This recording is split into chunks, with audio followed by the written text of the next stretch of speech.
ของเฮาทั้งสาวปลาไหลเหตุใดมาตัวใจอายแค่เฮาห่างกายสุดท้ายเจ้าไปมีคนใหม่ใส่บอกว่าหักอายจนหมดหัวใจทิมเบาดงในให้อายเจ็บซ้ำคื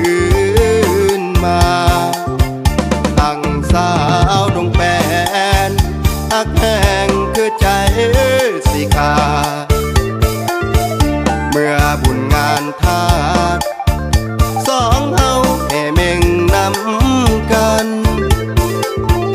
แต่มาตอนนี้เห็นน้องคนดีไปกับหนุ่มคนนั้นความหักของเฮาเจ้าเว้ามันบ่สมกันทั้งสาวนาคำก็หวังจะมาขอแต่ง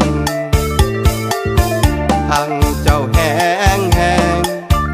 สุดท้ายเจ้าไปมีคนใหม่ลงหักสาวดงควางคนงามจะห่างกันจนเท่ามันละบอกคือคำเว้าเจ้านั้นกับตัวเบาดงใน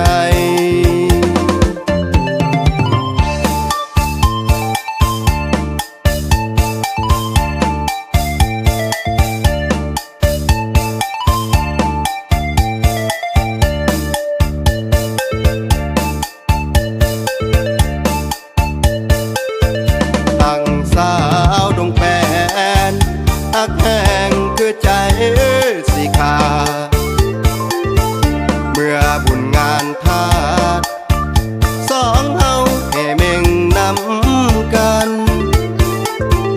แต่มาตอนนี้เห็นน้องคนดีไปกับหนุ่มคนนั้น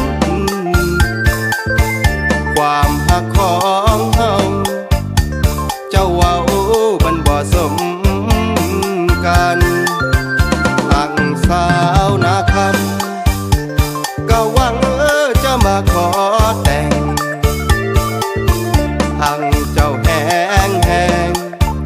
สุดท้ายเจ้าไปมีคนใหม่ลงหักสาวดงควาง